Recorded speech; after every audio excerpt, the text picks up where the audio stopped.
a gente tem que começar falando sobre o assunto principal, né? E esse assunto me afeta principalmente porque as pessoas entendem errado o que eu costumo falar, né? O que eu costumo dizer? Eu costumo dizer, e repito, sem temer qualquer tipo de comparação com outras vezes que eu disse a mesma coisa. O inquérito aberto no Supremo Tribunal Federal, todos os melhores juristas brasileiros indicam que é um inquérito forçado à mão, né? O que é forçado à mão? É um inquérito fake, é um inquérito que não tem sustentação jurídica, mas que serve ao STF como um instrumento de manipulação da realidade. Como assim, Regina? Eles usam aquilo para meio que paralisar as ações do governo federal, especialmente do presidente Bolsonaro, e ainda mais num ano eleitoral. Correto? Acho que até aí todo mundo concorda comigo. A gente sabe que aquilo é um inquérito que já era para ter se esvaziado e ter se encerrado. Mas existe, a gente sabe que existe uma espécie de conluio. Existe uma espécie de conluio para que as coisas afetem diretamente o governo, os eleitores do presidente Bolsonaro, e, em princípio, eles estão realmente desesperados.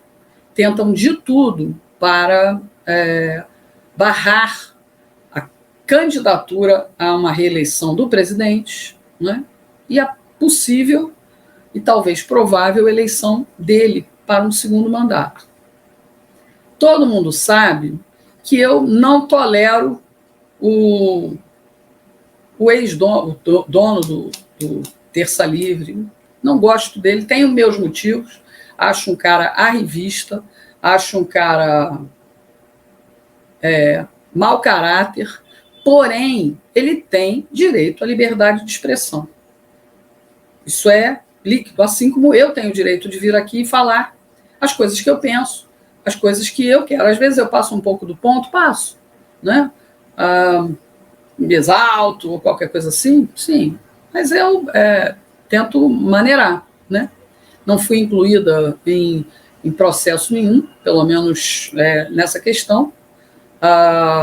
Algumas pessoas foram, como, por exemplo, a Camila Ábido, né? Foi incluída nesse processo, mas está lá, quieta, ninguém mexe com ela. Por quê? Porque ela foi lá, mostrou que estava fazendo o trabalho dela jornalístico e mais nada. E não se meteu. E ainda continua fazendo o trabalho dela, sendo prejudicada, porque tiraram o direito dela de faturar aquilo que o YouTube paga. O cara perdeu o canal dele, o cara está morando nos Estados Unidos, vivendo, diz ele, que do trabalho dele, mas insiste e insistiu, e toda vez eu falo, o cara dar opinião é uma coisa. Agora, o cara gravar vídeos para chincalhar, para chamar de cabeça disso, daquilo outro e tal, não sei a quem ele serve. Não sei a quem ele serve. Está aí o resultado. Todos nós ficamos prejudicados por causa da decisão de um ministro autoritário que pensa que manda no Brasil. Por enquanto, ele está mandando, né? Assim como o STF todo tem mandado. O velho está entrando aqui, eu acho. Então, a minha opinião é a seguinte: nada é por acaso. Não pensem que há inocentes nessa história. Há um interesse, e todo mundo sabe disso, há um interesse do sistema montado por grandes financiadores internacionais, países, todo mundo sabe disso. O sistema político nacional, o sistema judiciário nacional, esse grupo, que não é pequeno, teve seus interesses contrariadíssimos. Banqueiros, juristas, empresários corruptos, porque os honestos dão apoio e suporte a esse governo, não é? E interesses internacionais, e a gente sabe por quê. Porque o Brasil é uma joia preciosa no mapa mundi, preciosíssima. E essas pessoas, ainda que venham com o discurso de apoiadores do presidente Bolsonaro, não jogam com ele, jogam contra ele, fingindo estar jogando no mesmo time. E ia dar no que deu. Não existe inquérito verdadeiro, é uma peça ficcional da justiça, mas o outro lado contribui para a manutenção disso. Quem se envolveu e foi levado ao inquérito e provou que está lá quieto, na boa, não está sendo processado, ou pelo menos não está sendo incomodado.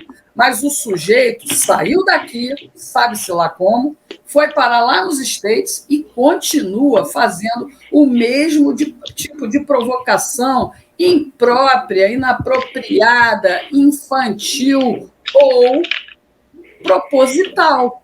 A gente não sabe. É errada a decisão do Imorais? É errada.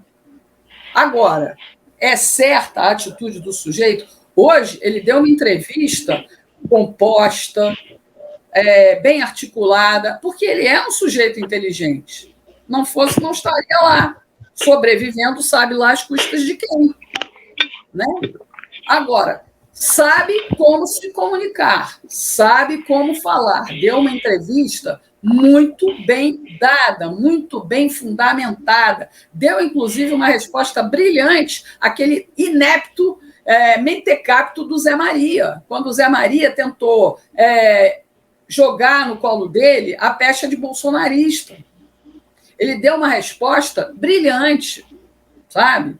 Agora, se ele tem esse estofo cultural, se ele tem essa capacidade argumentativa, por que não usa o canal para esse tipo de comunicação? Em vez de ficar gravando videozinhos idiotas e perfeitamente dispensáveis. E só para concluir essa parte, que eu quero que o velho também comente, é importante a gente entender o seguinte, que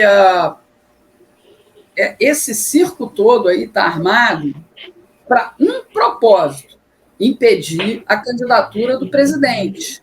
Então, eu continuo recebendo vídeos apócrifos, ou seja, sem autor definido, para um movimento de caminhoneiros e manifestação contra o STF em 31 de março, em Brasília. Vou explicar de novo. Se vai para Brasília se manifestar, manifeste-se contra o Senado Federal.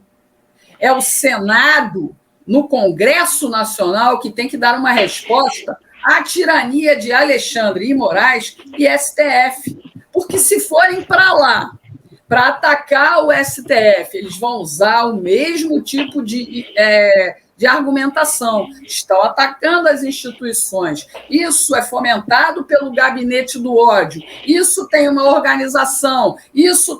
Quem está por trás disso é o Carlos, é o presidente. Vocês sabem como tem funcionado. Qualquer fio de cabelo vai servir para acusações inconsistentes, falaciosas, mas vai servir. Porque não tem um Senado Federal que tem autoridade para isso, mas não faz, né? Porque nós escolhemos mal, porque nós, durante décadas, colocamos lá dentro e mantivemos lá dentro bandidos, né? A gente tem que protestar contra quem tem poder para barrar a ação nefasta dessa gente. Oração, manifestação, mas manifestação direcionada ao grupo certo, ao poder certo. E esse poder é o Congresso Nacional. É o Congresso Nacional.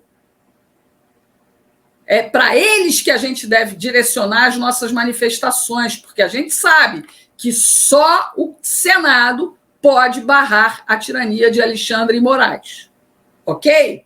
Então, prestem bem atenção ao que vão fazer para não complicar ainda mais. Se vocês não souberem quem está liderando essa possível manifestação no dia 31 de março, lá em Brasília, se continuarem a concentrar ataques ao STF, saibam, isso também está sendo armado para prejudicar a candidatura do presidente. Vai, velho. Pois é, então, gente, você falou, foi perfeito, Regina. A primeira coisa a ficar bem clara é que ninguém aqui apoia, ninguém está de acordo com o transbordo das leis que estão cometendo, das leis constitucionais. O sistema judiciário, através do seu maior órgão, tem cometido diversos transbordos da lei. Eles estão corrompendo a lei. Eles estão inventando lei. Eles estão cometendo ilegalidades. É pior do que eles estão cometendo ilegalidades, crimes. Estão cometendo crimes contra pessoas. Que isso fique bem claro. Agora, outra coisa é o que esse rapaz está fazendo. Ele tem um alcance muito grande. Ele não é nenhuma criança. É um estudioso do assunto há muitos anos. Ele sabe muito bem que se ele quer seguir o caminho da direita é a lei. O caminho da esquerda é fora da lei. O caminho da direita é adulto. O caminho da esquerda é infantil e debochado.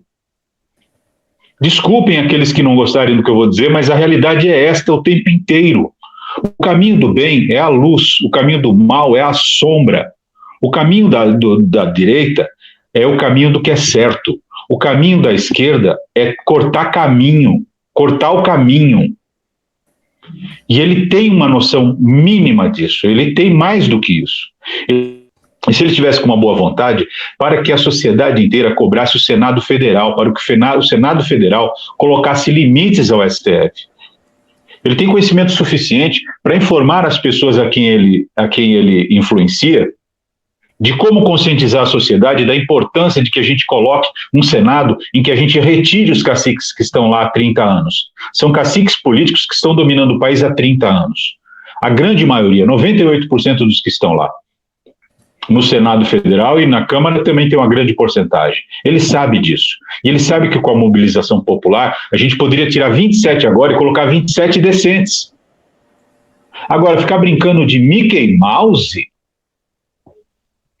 Quem faz isso é a turma do DCE de faculdade, aqueles meninos de 30 anos de faculdade, aquelas criancinhas de 30 anos. Isso não é um adulto.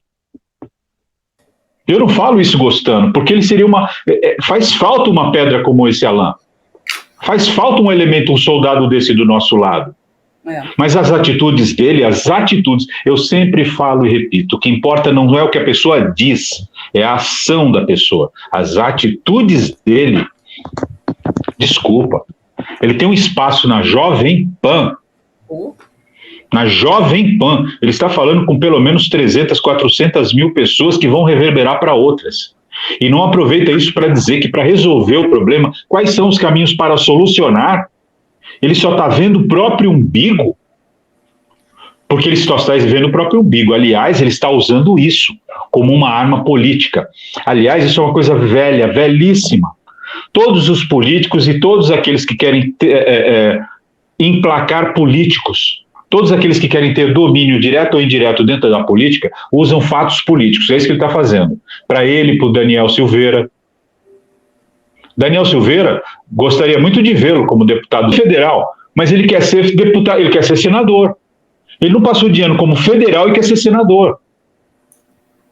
Por quê? Ele vai fazer alguma lei? Qual foi a lei que ele propôs? Nós precisamos de pessoas que tenham a consciência plena disso.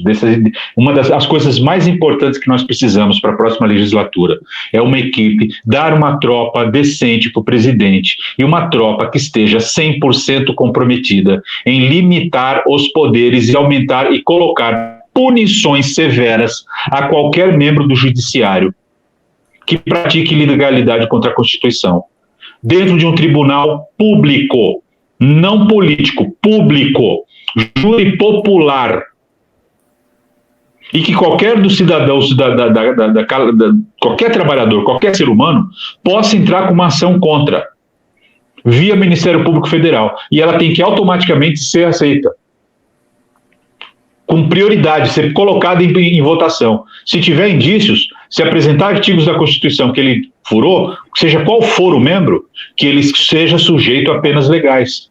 Punições graves, porque pena de aposentadoria, isso não é pena. Agora, o que esse rapaz está fazendo é um verdadeiro desperdício. Eu não falo com nenhuma alegria, eu não tenho nada contra esse rapaz.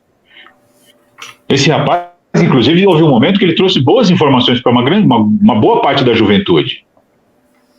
Só que aquela tal história, a meia-verdade, ela sempre começa e termina do mesmo jeito. Ela começa com algo que te seduz e ganha a credibilidade de quem ouve, e depois ela usa essa credibilidade que ela conquista para manipular aquele grupo de pessoas que dão credibilidade a quem está contando a meia-verdade. Este é o grande problema. Vai lá, Regina. Não, e o pior é que numa hora como essa, a gente realmente defende a liberdade de expressão. Eu vivo disso, pessoal. Sempre. Sou jornalista há 40 anos. Sou jornalista há 40 anos, já tentaram me calar aqui pelo menos 5 vezes. Eu venci todos os argumentos, venci todos, né? Ainda andam aí me perseguindo. Tem um hater aí atrás de mim, eu também não vou, estou andando para ele, na verdade estou orando para ele, para que a luz divina alcance o espírito dessa pessoa, porque juntar Trotsky e democracia numa mesma frase é sinal de debilidade mental, né? Então, vocês imaginarem o que está acontecendo.